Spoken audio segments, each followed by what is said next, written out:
माँ तुलसी की जय हो, माँ तुलसी की जय हो। आज आप सुनिए माँ तुलसी की गाथा। एक राजा का दो जोरुआ पुत्र था। दोनों पुत्र 15 बरस का हो गया था। दोनों राजकुमारों जितने चंचल था उतने भी जिद्दी था। दोनों जंगल में जाकर शिकार करने का प्रयास करता। दोनों राजकुमारों जंगल में जा रहे थे शिकारे करने कि वैसे ही एक साधु रास्ते में सरंगी बजाते हुए आ रहे थे। अब तो दोनों राजकुमारों को उस साधु पर नजर पड़ा और दोनों राजकुमार साधु का पास पहुंच गया। साधु से दोनों कहने लगा कि साधु इस सरंगी को मुझे दे दो, हम दोनों बजाएंगे। साधु कहते हैं कि बच्चों अभी तुम लोग बहुत छोटे हो, जब 12 हो जाना तब जाकर सरंगी बजाना। साधु ने दोनों बच्चों को प्यार से समझाता रहा, लेकिन दोनों राजकुमार समझने के लिए तो तैयार नहीं था। फिर एक बार साधु ने दोनों राजकुमारों को प्यार से बुझाने लगे कि बच्चों देखो अभी तुम छोटे हो, जिद मत करो। किसी चीज को जिद करना अच्छी बात नहीं है। दोनों राजकुमार कहने लगे कि ठीक है साधु, तुम अपना सरंगी दे दो, हम लोग जिद नहीं करेंगे। तुम अपना रास्ता जाना, हम लोग अपना रास्ता चले जाएंगे। दोनों राजकुमार कहने लगे कि जब तक तुम मुझे सरंगी नहीं दोगे तब तक हम लोग तुम्हारा रास्ता नहीं छोड़ेंगे। अब तो ये बात सुनते ही साधु का क्रोध आ गया और दोनों को श्राप दे दिया कि जाओ तुम लोग मरकर सांप का पेट में जन्म लेना। राजकुमारों को दोनों को आत्माओं निकल कर साधु जी को क्षमा अर्चना करने लगे कि हे साधु जी हमें माफ कर दीजिए, हम लोग आपके साथ बहुत अपराध किया है, आपको हम लोग अपराधी है साधु जी, मुझे क्षमा कर दीजिए। दोनों राजकुमार कहने लगे कि हे साधु जी आप तो बताइए कि हम लोग कब तक सांप का पेट में रहेंगे, कब हम लोग अपना रूप में आएंगे, आया है नहीं। साधु ने कहा कि तुम लोग एक दिन हीरा और मोती का सेवन करना होगा और तुलसी का सामने तुम लोग के जाना होगा, वही बताएगी कि तुम लोग कब तक सांप रहोगे और कब तुम लोग अपना रूप में आओगे, वही बताएगी। दोनों राजकुमार मरकर सांप का पेट में जाकर जन्म ले लिया। कुछ दिन का बाद सांप अंडा देती है, अंडा को सेवती है। उसी 2 अंडे में राजकुमार थे। एक दिन सांप अपना सारा अंडा फटाती है और सभी बच्चों को पालती है। किसी गांव में एक राग और रागनी थी। राजा और सेठ का महल में जाकर वो लोग दोनों निद्रा करते थे। कुछ दिन का बाद रागनी अपना सुंदर पुत्री को जन्म देती है। जन्म देने के बाद राग ब्राह्मण को बुलाते हैं और कहते हैं कि ब्राह्मण देव मेरी पुत्री का आप नाम और करण कीजिए। जब ब्राह्मण देव पंदिरिका निकाल कर देखने लगे तब कहते हैं कि हे महाराज आपका पुत्री तो कोई साधारण पुत्री नहीं है, ये तो माँ तुलसी ब्रह्मचारिणी का रूप में जन्म ली है। जब आपका पुत्री बड़ी हो जाएगी तब वो अपना कभी शादी नहीं करेगी, वो माँ तुलसी का ब्रह्मचारिणी भक्त बनकर रह जाएगी। राग रागनी कहते हैं कि हे ब्राह्मण देव, एक कैसा संजोग है कि मेरे पुत्री एक ब्रह्मचारिणी का रूप में जन्म ली है।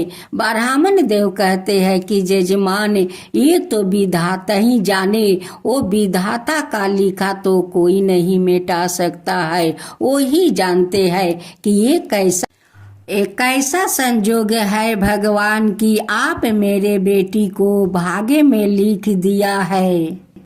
रागिनी अपना बेटी को फूलमती नाम रखती है और दोनों मिल कर अपना बेटी को पोषण पालन करते हैं। देखते देखते फूलमती 5 बरस के हो जाती है। एक दिन एक तुलसी के पेड़ लिया कर अपना आंगना में रोप देती है। उस तुलसी को फूलमती पूजा करने लगती है। अब तो फूलमती उस माँ तुलसी का पूजा में लिंग हो जाती है। देखते देखते फूलमती तो बड़ी हो जाती है और जो तुलसी के पेड़ में वो पूजा करती है उस तुलसी का पेड़ में फूल से भर जाता है और उसी फूल के पंखुड़ी में हीरा मोती पकड़ता है। दिन को पंखुड़ी फूल को बंद रहते हैं और जब रात होते हैं तो उस पंखुड़ी खुलकर हीरा मोती नीचे झड़ जाता है। वही दोनों सांप का बच्चा आता है, आया कर हीरा मोती चुनकर खाकर चले जाते हैं। रोज दोनों सांप का बच्चा आकर हीरा मोती गिरे हुए चुनकर खाकर चले जाते।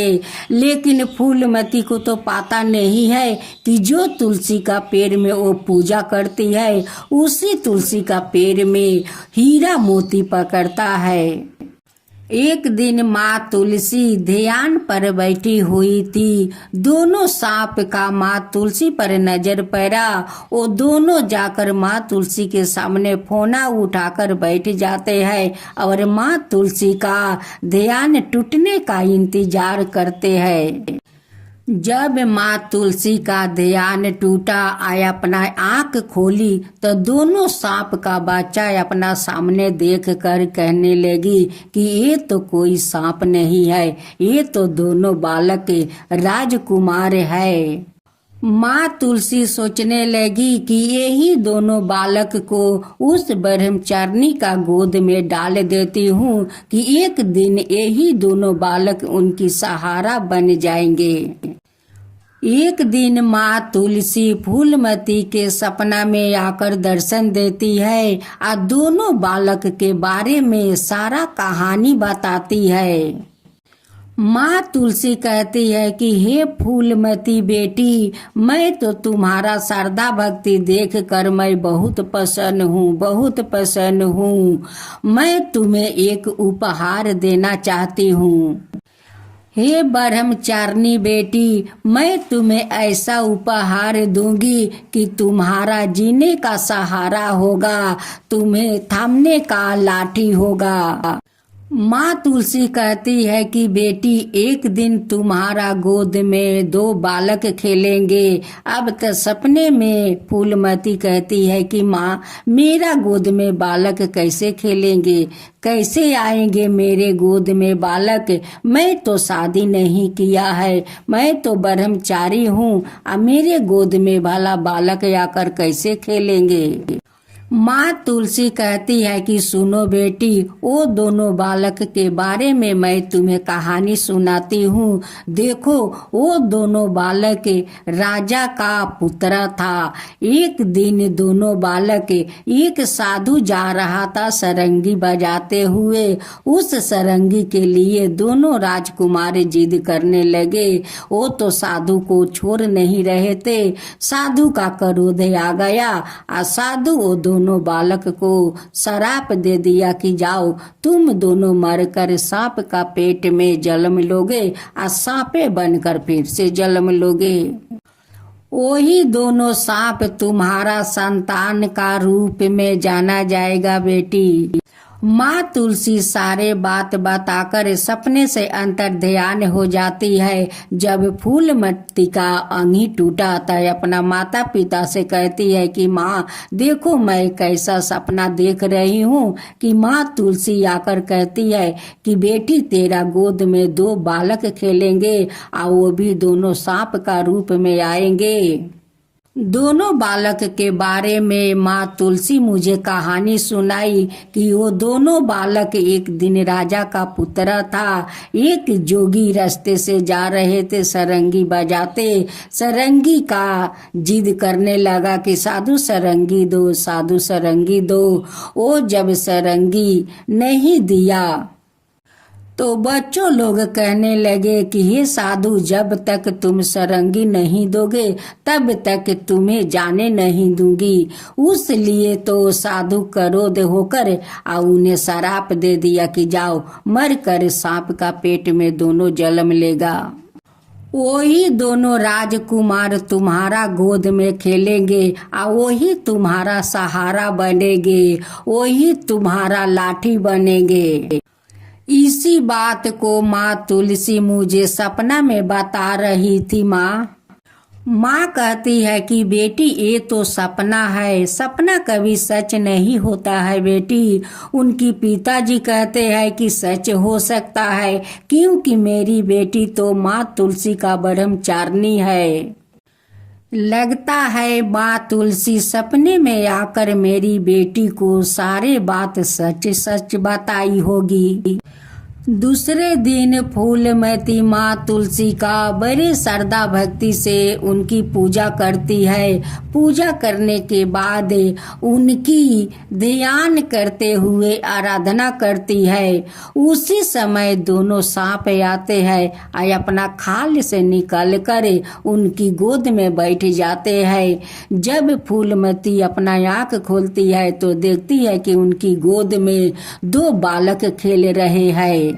फूलमती अपना माता पिता को बुलाती है कि देखो माँ देखो ये सपना के बात सच हो गया माँ, सपना के बात सच हो गया। जो माँ तुलसी सपना में बताई थी वो बात आज सच हो गया माँ। राग रागनी को तो खुशी का ठिकाना नहीं है। अपना अड़ोस पड़ोस के सभी को बुला के उस चमत्कार को दिखाती है कि देखिए माँ तुलसी कैसा चमत्कार की है। देखिए देखिए आज माँ तुलसी कैसा चमत्कार की है कि मेरे बेटी को गोद में 2 बालक डाल दी है। अब तो सारे पड़ोस का लोग आते हैं और देखते हैं कि वहाँ पर 2 सांप का खाल है और उसी खाल में ये दोनों राजकुमार थे। ये तो चमत्कार हो गया, ये तो माँ तुलसी चमत्कार कर दी, ये तो चमत्कार करके दिखाई। वैसे ही माँ तुलसी वहाँ पर आकर प्रकट हो जाती है और अपना सबको दर्शन दिखाती है और कहती है कि देखिए मेरा जो श्रद्धा भक्ति से पूजा करेंगे उनको भी ऐसे ही मैं गोद भर दूंगी, उनका भी मनोकामना पूरा कर दूंगी। जो लोग का मन में इच्छा हो वो सारी इच्छा मैं पूरा कर दूंगी। जो लोग मेरा श्रद्धा भक्ति से पूजा करेंगे उसी का मनोकामना मैं पूरा करूंगी। सभी लोग हाथ जोड़ते हुए माँ तुलसी का प्रणाम करते हैं और कहते हैं कि हे माँ तुलसी हम लोग का तो बहुत बड़ा सौभाग्य है कि आपका दर्शन हो गया माँ, आपका दर्शन हो गया। आज इस ब्रह्मचारिणी फूलमती के लिए हम लोग का आपसे दर्शन हो गया माँ, आपका दर्शन हो गया। हम लोग भी आपको फूलमती जैसे पूजा करेंगे माँ, फूलमती जैसे पूजा करेंगे। हे माँ तुलसी आप जैसे उस फूलमती को गोद में 2 बालक डालकर उन्हें जीने के सहारा दे दिया माँ। वैसे ही सब कोई का जीने को सहारा दीजिए माँ। सब कोई पर वैसे ही कृपा कीजिए माँ। सब कोई पर कृपा कीजिए। जो आपका कथा कहे, जो सुने, जो हुकार भरे, उन सब का ऊपर कृपा कीजिए माँ। सब का ऊपर कृपा कीजिए माँ। जय माँ तुलसी, जय माँ तुलसी। विनायक गणेश की जय हो, विनायक गणेश की जय हो। एक बार गणेश जी छोटे बालक के रूप में चिमटे में चावल और चमचों में दूध लेकर निकले। वो हर किसी से कह रहे थे कि कोई मेरी खीर बना दो, कोई मेरी खीर बना दो। वहाँ पर एक बुढ़िया माई बैठी थी। उसने कहा, लाओ मैं बना देती हूँ। वह छोटा सा बर्तन चढ़ाने लगी तो गणेश जी ने कहा कि दादी माँ, छोटी सी भगौनी मत चढ़ाओ। तुम्हारे घर में जो सबसे बड़ा बर्तन हो वही चढ़ाओ। बुढ़िया माई ने गणेश जी का मन रखने के लिए 12 बर्तन चढ़ा दिया।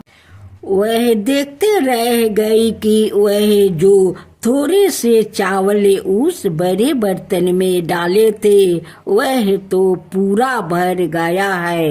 गणेश जी ने कहा, दादी माँ, मैं नहा धोआ कर आता हूँ। जब खीर तैयार हो गई तो बुढ़िया माई के पोता पोती खीर खाने के लिए रोने लगी। बुढ़िया ने कहा, गणेश जी महाराज, तेरे भोग लगाना है कह कर चूल्हे में थोड़ी सी खीर डाल दी और कटोरी बाहर कर बच्चों को दे दी। बुढ़िया की पड़ोसी ने ऊपर छत पर से देख रही थी तो बुढ़िया ने सोचा यह चुंगली कर देगी, इसलिए एक कटोरी भर कर उसे भी पकड़ा दिया।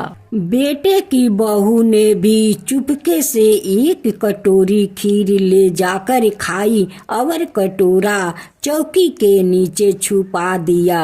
अभी भी गणेश जी नहाकर नहीं आए थे और बुढ़िया को भी भूख लग रही थी, तो वह भी एक कटोरी में खीर डाल कर केवाड़ के पीछे बैठकर एक बार फिर कहा कि गणेश जी महाराज, आपके भोग लगे।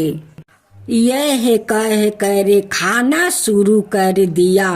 तभी गणेश जी आ गए। बुढ़िया माई ने कहा, आजा रे गणेश, खीर खा ले, मैं तो तेरा ही इंतजार कर रही थी। तब गणेश जी ने कहा, दादी माँ, मैंने तो खीर पहले ही खा लिया।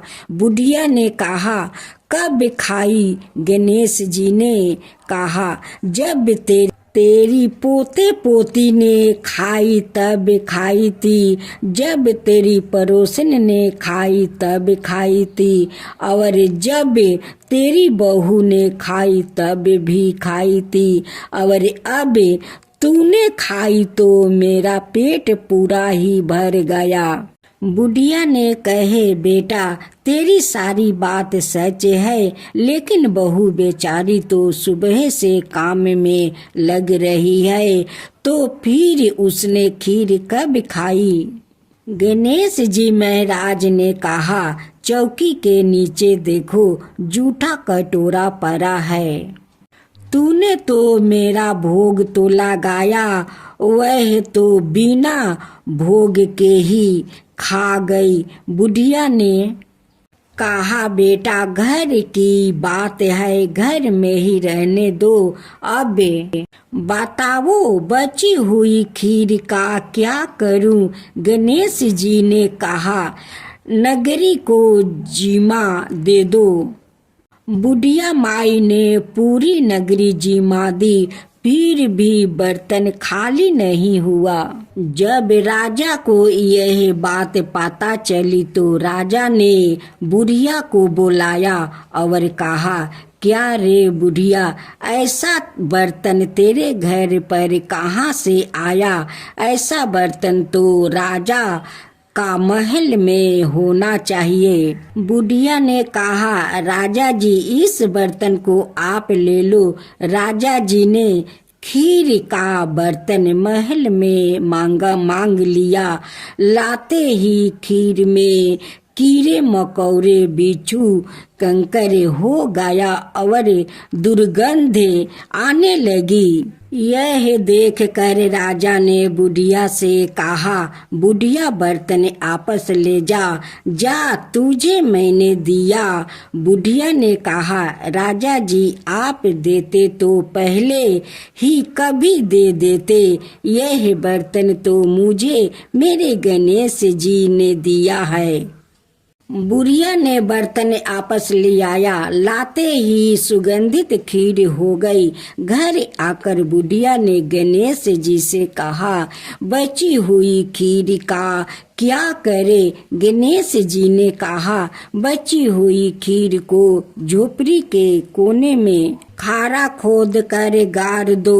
उसी जगह सुबह उठ कर आपस देखेगी तो धन के दो चेहरे मिलेंगे। ऐसे कहकर गणेश जी अंतर ध्यान हो गए। जाते समय झोपड़ी के लात मारते हुए गए तो झोपड़ी की जगह पर महल हो गया। सुबह बहू ने फवारा लेकर पूरे घर को खोद दिया तो कुछ भी नहीं मिला। बहू ने कहा, सासू जी थारो गणेश जी तो झूठो है। सास ने कहा, बहू मारो गणेश झूठो तो नहीं है, लाओ मैं देखूं।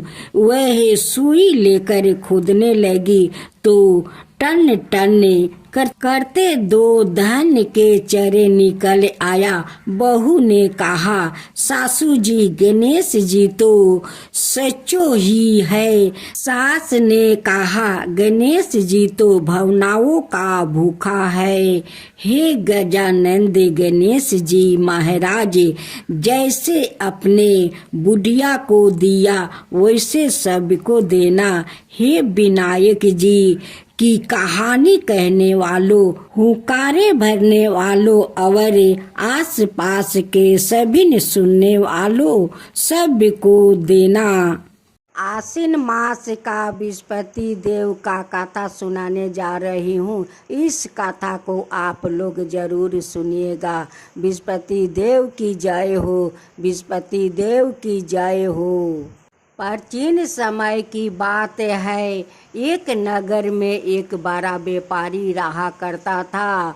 वो जहाज़ों में माल लाद कर दूसरे शहर में भेजा करता था।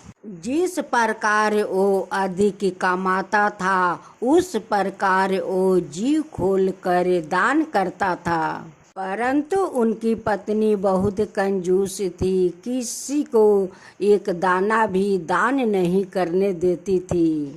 जब व्यापारी कहीं बाहर व्यापार करने चला गया, बृहस्पति देव एक भिखारी का रूप धारण करते हुए उनकी पत्नी के पास आए भिक्षा मांगने।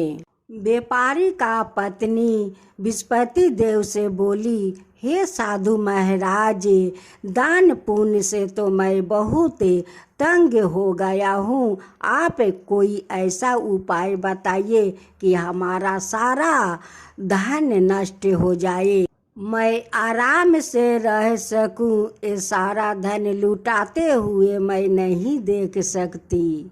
बृहस्पति देव ने कहा, हे देवी, तुम तो बहुत विचित्रा हो। अन्न और धन से कोई दुखी होता है। अगर तुम्हारे पास अधिक धन है तो तुम शुभ काम में लगाओ, कुंवारी कन्याओं को विवाह करवाओ, बिगलाए बाग बगीचा को निर्माण कराओ। अगर तुम शुभ कार्य करो तो तुम्हारा लोक परलोक के सुधार हो सकता है। साधु का बातों से व्यापारी का पत्नी का खुशी नहीं हुई। मुझे ऐसा धन का जरूरत नहीं है कि मैं दान दूं। अगर तुम्हारी ऐसी इच्छा है तो तुम एक काम करो, बृहस्पतिवार का दिन अपना घर गोबर से लीपो, अपना केशों को पीली माटी से धोना, धोते समय स्नान करना और व्यापारी से कहना कि वो हजामत बनवाए, कपड़ा अपना घरों में धोवे। ऐसे करने से तुम्हारा सारा धन नष्ट हो जाएगा। इतना कहकर बृहस्पति देव अंतर ध्यान हो जाते हैं। बृहस्पति देव का कहे अनुसार व्यापारी का पत्नी वैसा ही किया। केवल 3 बृहस्पतिवार हुआ और उनकी सारे धन संपत्ति सारे नष्ट हो गया और वो परलोक सिधार गई। जब व्यापारी आपस आया, जब आकर उसने देखा कि उनकी सारा संपत्ति तो नष्ट हो चुका है, व्यापारी अपना पुत्री को सांत्वना दी और दूसरी नगर में जाकर बस गया। जंगल से लकड़ियाँ काट कर लाया करता और शहर में ले जाकर वो बेचा करता। उसने अपना वैसे ही जिंदगी बिताने लगा। एक दिन व्यापारी का पुत्री दही खाने का इच्छा व्यापारी के सामने जाहिर की। व्यापारी का पास तो 1 पैसा नहीं था कि वो दही खरीद सके। व्यापारी अपना पुत्री को आश्वासन देकर वो जंगल में लकड़ी काटने चला गया। एक वृक्ष का नीचे बैठ जाता है और अपना दशा पर विचार करके वो रोने लगता है। उस दिन बृहस्पतिवार का दिन था। उस दिन बृहस्पति देव अपना साधु का रूप धारण करते हुए सेठ का पास जाते हैं और कहते हैं कि ये मनुष्य, तुम इस जंगल में क्यों बैठे हो? व्यापारी कहते हैं कि महाराज, आप तो सब कुछ जानते हैं। इतना कहकर व्यापारी अपना कहानी सुनाकर वो रो पड़ा। बृहस्पति देव कहते हैं कि देखो बेटा, तुम्हारा पत्नी तो बृहस्पति देव को अपमान किया है, इसी कारण से तुम्हारा इस हालत हुआ है। लेकिन अब तुम चिंता मत करो। गुरुवार का दिन बृहस्पति देव का तुम पाठ करो और 2 पैसे के गुड़ और चाना लाकर उस लोटा में और शक्कर डाल दो और अमृत प्रसाद बना लो। अपना परिवारों और कथा सुनने वालों में बांट दो। सवाए अमृत और प्रसाद के लो, भगवान तुम्हारा जरूर कल्याण करेंगे। साधु का बात सुनकर व्यापारी बोला कि महाराज, मेरे पास तो इतना नहीं बचता है कि मैं अपना पुत्री को दही खरीद कर ला सकूं। इस बात पर साधु बाबा बोले कि देखो, तुम जंगल से लकड़ियाँ काट कर शहर में ले जाकर बेचो, पहले से तुम्हारा अधिक चौगुनी मिलेंगे कि जिससे तुम्हारा सारा कार्य सिद्ध हो जाएंगे। जंगल में जाकर लकड़ी काटा और लकड़ी लेकर वो शहर में निकल पारा और शहर में ले जाकर बहुत अच्छे दाम में बिका गया। उसी से अपना पुत्री को लिए दही खरीद कर लाया और गुरुवार का पूजा हेतु वो गुड़ चाना सब किन कर लाया। प्रसाद सबको बांटा और स्वयं प्रसाद को खाया। उस दिन से उनकी सारा तकलीफ दूर होने लगा। अगले बृहस्पतिवार का दिन वो कथा कहना भूल गया। अगले दिन एक राजा जगों का बड़ा आयोजन रखा। पूरा नगर वासियों के लिए भोजन का बंदोबस्त किया। राजा का अनुसार पूरा नगर का लोग उस राजा का महल में भोजन करने गए।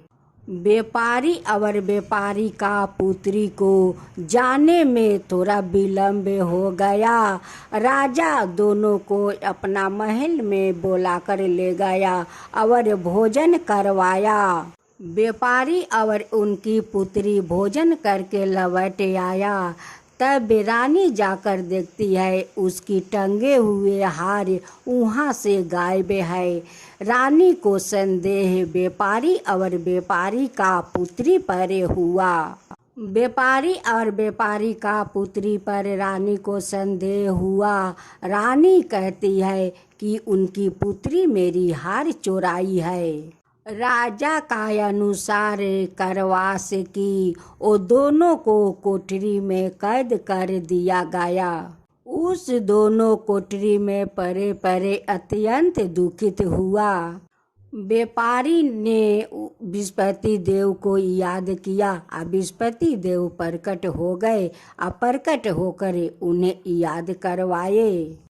उन्होंने सलाह दिया कि कैद खाने के दरवाजे पर जो तुम्हें पैसा मिलेगा मुनका मंगवा कर बृहस्पति देव का तुम पूजा करना, तुम्हारा सारे दुख दूर हो जाएगा।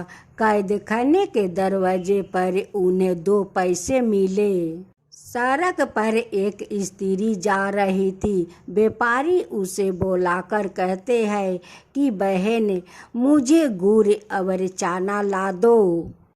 उस स्त्री ने बोली कि मैं तो अपना बहू के लिए गहने खरीदने जा रही हूँ, मुझे तो समय नहीं है। उस स्त्री तो कहकर चली गई। फिर थोड़ी देरी बाद एक स्त्री आई। व्यापारी उस स्त्री को बुलाया और उससे कहते हैं कि बहन मुझे तो बृहस्पति देव का कथा कहवानी है, मुझे गुड़ चना ला दो। जब उस स्त्री ने बृहस्पति देव का नाम सुनी तो कहने लगी कि भाई मैं आपका पहले गुड़ चना ला देती हूँ। मेरे तो एकलौता पुत्र मर गया है, उसीलिए मैं कफन लाने जा रही थी। पहले मैं आपको काम कर दूंगी, तब जाकर अपना पुत्र को कफन लाने जाऊंगी। उस स्त्री ने बाजार जाकर गुड़ चना ले आई। सवाए बृहस्पति देव को वो कथा सुनी। पूजा समाप्त होने पर उस स्त्री अपना घर आई। घर आकर देखती है सभी लोग राम राम सत्य है कहते हुए शमशान ले जाने के लिए सब लोग तैयारी कर रहे थे। उस स्त्री ने कहती है कि मेरे पुत्र को मुख देख लेने दो। जब स्त्री अपना पुत्र को मुँह देखती है, उनकी मुख में उस प्रसाद और चनामृत डाल देती है। उनकी मुख में उनकी पुत्रा पुनर्जीवित हो जाते हैं। जो पहला स्त्री बृहस्पति देव को निरादर किया, जब उस औरत अपना पुत्र वधू के लिए गहना लेकर लौट रही थी, उनकी पुत्रा घोड़ी पर बैठकर जैसे निकले वैसे घोड़ी ऐसी उछाल मारी कि उनकी पुत्रा धरती पर गिरकर मर गया। उस स्त्री ने रो रो कर बृहस्पति देव से क्षमा याचना करने लगी। बृहस्पति देव साधु रूप धारण करते हुए उस स्त्री के पास पहुंचकर कहते हैं कि हे देवी, तुम्हें विलाप करने का कोई जरूरत नहीं है। ये तो बृहस्पति देव को अनादर करने के कारण हुआ है। मेरे भक्त के पास जाकर क्षमा मांगो, तभी तुम्हारा मनोकामना पूरी होगी। उस स्त्री ने जेल में जाकर व्यापारी से माफ़ी मांगी और बृहस्पति देव को कथा भी सुनी। कथा समाप्त होने पर उस स्त्री ने प्रसाद और चनामृत लेकर अपना घर आई। उस स्त्री ने अपना मृतक पुत्र को मुख में प्रसाद और चनामृत डाल देती है।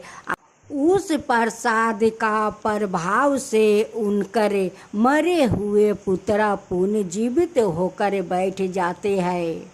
उसी दिन बृहस्पति देव उस राजा को सपने में आते हैं और कहते हैं कि हे राजन, तुम जो व्यक्ति को कैद खाना में बंद किया है वो तो निर्दोष है, वो तो बिल्कुल निर्दोष है। आपका रानी का हार वो नहीं चुराया है। जब रानी और राजा निकले तो देखते हैं कि उनकी हार उस खूंटी पर लटके हुए है। राजा दोनों को रिहाई करवा देते हैं और राजा ने उस व्यापारी का पुत्री को अधिक राजे देकर उन्हें विवाह करवा देते हैं और हीरा जवाहरात उन्हें दहेज में देते हैं। उस दहेज में सब कुछ देकर राजा खुशी खुशी से विदाई कर देते हैं। हे बृहस्पति देव, जैसे आप उस व्यापारी पर फिर से उनकी खुशियाँ भर दिया वैसा ही सबका ऊपर खुशियाँ भर दीजिए, सबका ऊपर कृपा कीजिए, सबका ऊपर कृपा कीजिए। हे बृहस्पति देव, जो आपका कथा कहे, जो सुने, जो हुक्का भरे, उन सब का ऊपर कृपा कीजिए। बृहस्पति देव की जय हो, बृहस्पति देव की जय हो। आज मैं आप लोग का माँ दुर्गा का छोटा सा भजन सुनाती हूँ। उसका बाद में माँ दुर्गा और कुम्हार का दुख भरी कहानी सुनाती हूँ। इस कहानी का आप लोग जरूर सुनिएगा। नैन मिया का गचिया दुर्गा मैया झुलवा लगाई दा हो। नैन मिया के गचिया शीतली मैया झुलवा लगाई दा हो। झुलवा लगाई दा, झुलवा लगाई दा, झुलवा लगाई दा, झुलवा लगाई दा। बही गैले शीतल बेअरिया दुर्गा मैया झुलवा लगाई दा हो। बही गैले शीतल बेअरिया शीतली मैया झुलवा लगाई दा हो। रेशम का डोरी का झुलवा लगाई बा, रेशम का डोरी का झुलवा लगाई बा। सोने का पिरिया लगाई बा, शीतली मैया झुलवा लगाई दा हो।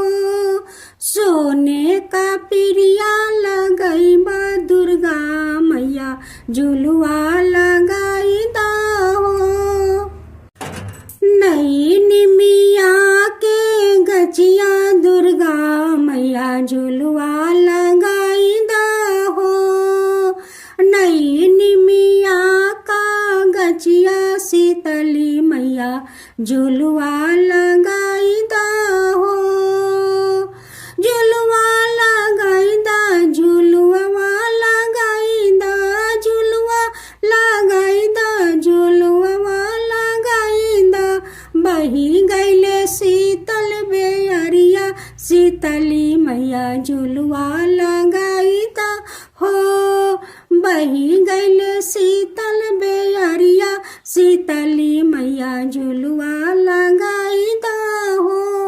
बही गैले शीतल बेअरिया दुर्गा मैया झुलवा लगाई दा हो। नैन मिया के गचिया दुर्गा मैया झुलवा लगाई दा हो। नैन मिया के गचिया शीतली मैया झुलवा लगाई दा हो। कलिया में चुनी चुनी फूलवा सजाई बा, कलिया में सुनी चुनी फूलवा सजाई बा। पिरिया में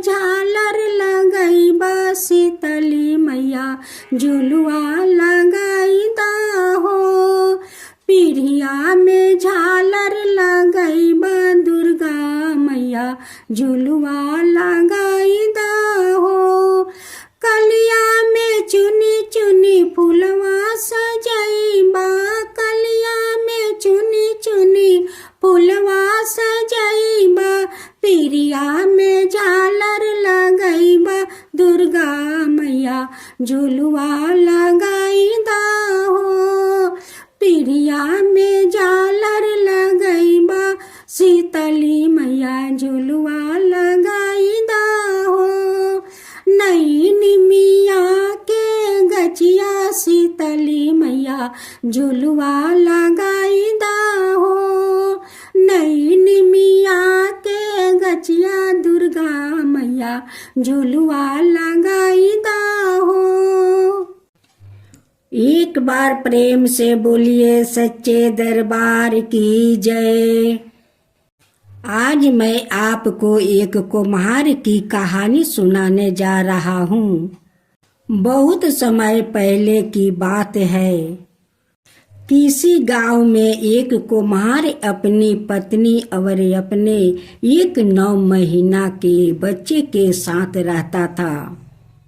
कुम्हार माँ दुर्गा की प्रतिमा बनाकर उसे बाजार में बेचकर अपनी आजीविका चलाता था।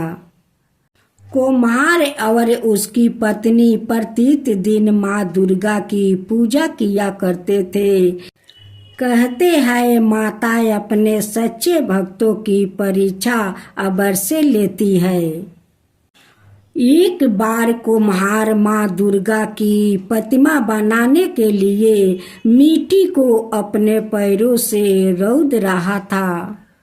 वह आंखें बंद कर माँ दुर्गा का ध्यान करते हुए मिट्टी को रौंद रहा था।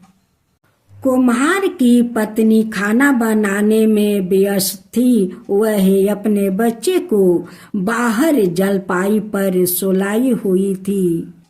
अचानक बच्चे की नींद खुल गई। वह बच्चा खेलते खेलते वहां आ गया जहां पर उसका पिता कुम्हार माता दुर्गा के ध्यान में मगन होकर अपने पैरों से मिट्टी को रौंद रहा था।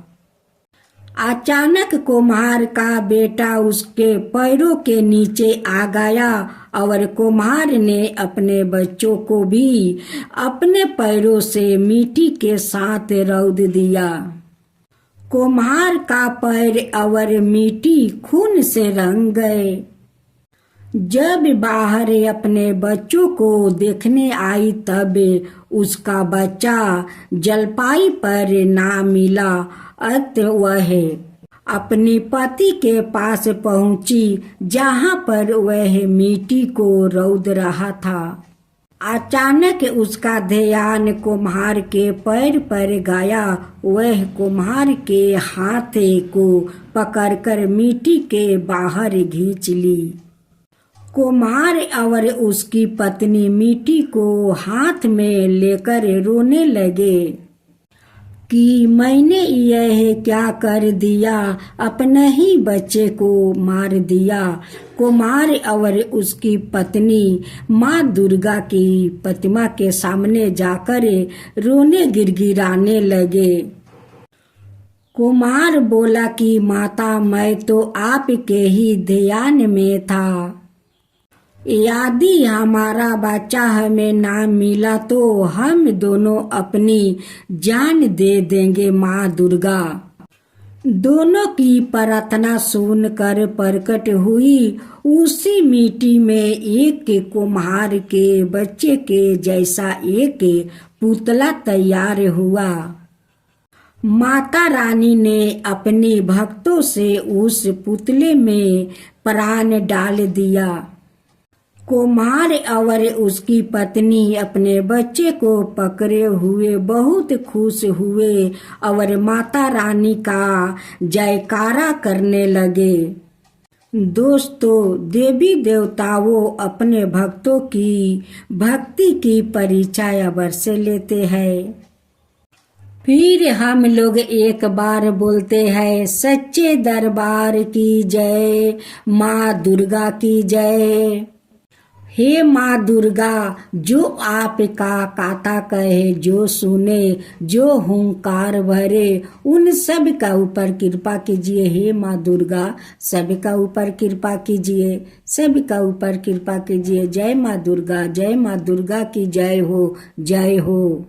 कवन फूलावा फूलले सीताली मैया, टीका दोपहरिया हो। कवन फूलावा फूले आदि रातनुए राम। कवन फूलावा फूले आदि रातनुए राम। कवन फूलावा रहेलु सीतली मैया, ओही परलु बाई हो। कवन फूल पर रहेलु सीतली मैया, ओही परलु बाई हो। ओही फूल के मालवा देहम बना इनुए राम। ओही फूल के मालवा देहम बना इनुए राम।